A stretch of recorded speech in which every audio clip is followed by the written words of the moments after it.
Shalom, selamat pagi Bapak Ibu Saudara yang dikasihi Tuhan Yesus Kristus. Selamat kita berjumpa kembali dalam renungan pada pagi hari ini.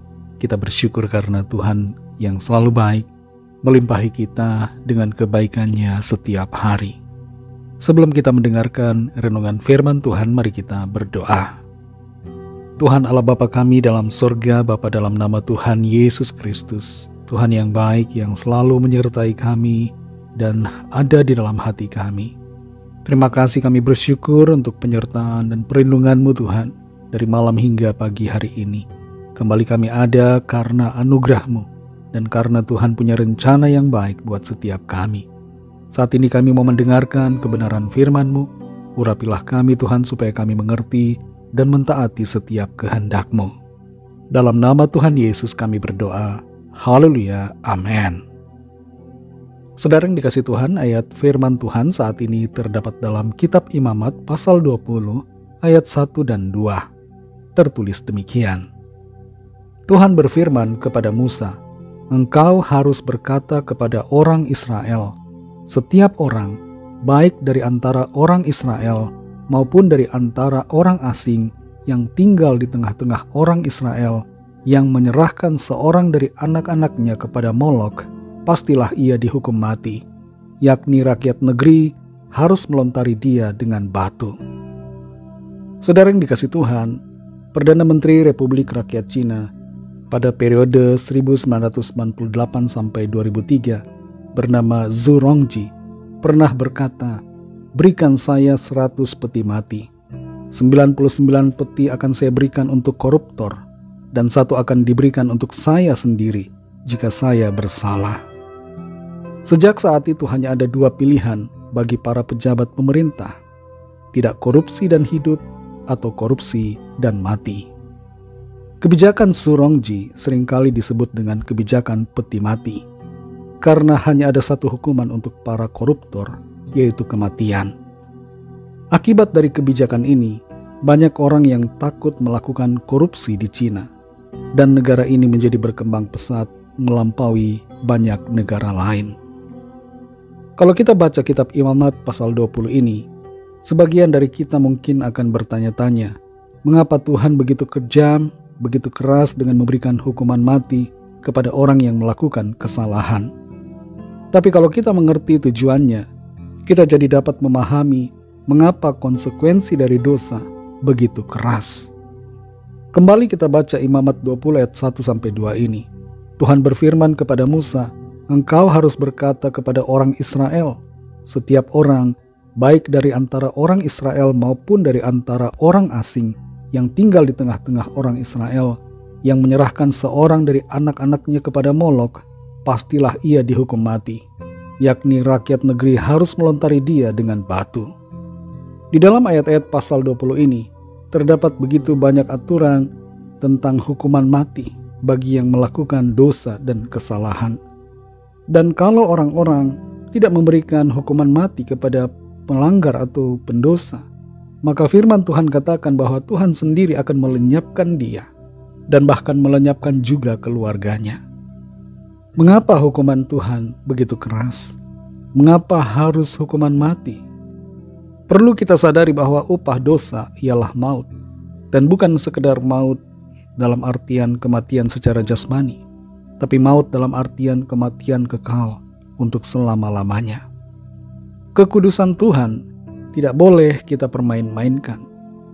Itu sebabnya hukuman dari satu pelanggaran dosa sangatlah mengerikan. Tujuannya adalah supaya setiap orang takut dan gentar untuk melakukan dosa, dan tidak akan ada keinginan untuk menduakan Tuhan dengan menyembah kepada yang lain, dengan melakukan pelanggaran-pelanggaran dosa yang tidak dikehendaki Tuhan.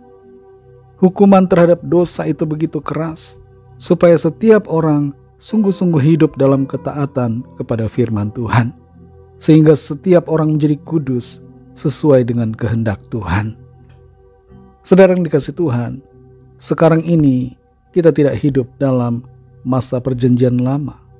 Saat ini kita hidup dalam masa kemurahan, masa anugerah, sehingga pelanggar dan pelaku dosa seringkali masih bisa hidup dan terluput dari hukuman. Terkecuali pelanggaran dosa itu berkaitan dengan tindakan kriminal yang diatur oleh negara dan pemerintah, maka tindakan pelanggaran itu akan mendapat hukuman, dan maksimal hukuman tergantung dari tindakan kriminalnya adalah hukuman penjara seumur hidup atau hukuman mati.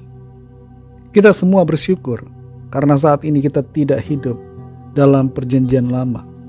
Tapi jangan sepelekan anugerah Tuhan. Jangan sepelekan waktu kemurahan Tuhan. Jangan pandang rendah kesempatan yang Tuhan berikan kepada kita.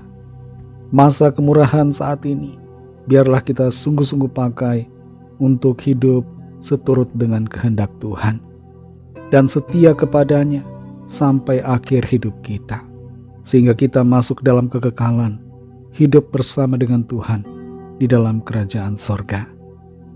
Mari kita berdoa. Terima kasih Tuhan Yesus, kami mengucap syukur untuk firman-Mu yang sudah kami dengar saat ini. Firman-Mu memberikan kami kekuatan dan tuntunan. Firman-Mu mengajar kami untuk hidup benar, hidup kudus sesuai dengan kehendak-Mu. Ampuni kami yang berdosa, yang hidup dalam pelanggaran, hidup dalam keinginan dan hawa nafsu diri kami sendiri.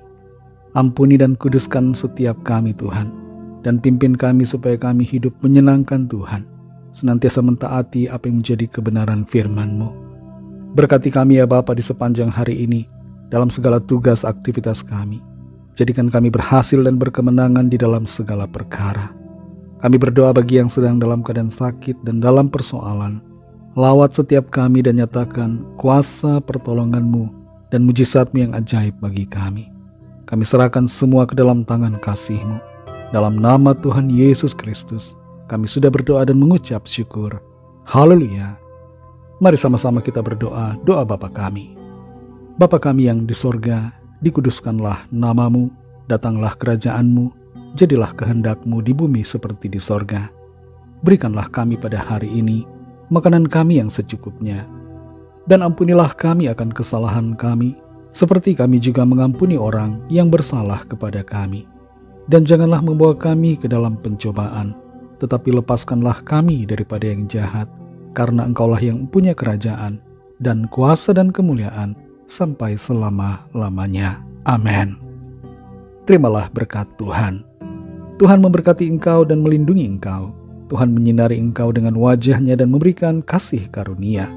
Tuhan menghadapkan wajah-Nya kepadamu dan memberikan damai sejahtera. Berkat dan anugerah Allah Bapa, kasih karunia dari Tuhan Yesus Kristus, dalam persekutuan dengan Roh Kudus, menyertai kita semua, sekarang ini dan sampai Maranatha Tuhan Yesus datang kembali, dan bahkan sampai selama-lamanya. Dalam berkat nama Tuhan Yesus Kristus, haleluya, amin. Puji Tuhan, saudara yang dikasihi Tuhan. Saya percaya firman Tuhan menjadi berkat dan kekuatan buat saudara semua, dan Roh Kudus akan menolong saudara untuk lebih lagi memahami kebenaran firman Tuhan dan hidup selalu dalam kemenangan. Tuhan Yesus memberkati saudara semua. Selamat beraktivitas dan sampai jumpa dalam renungan yang berikutnya. Haleluya.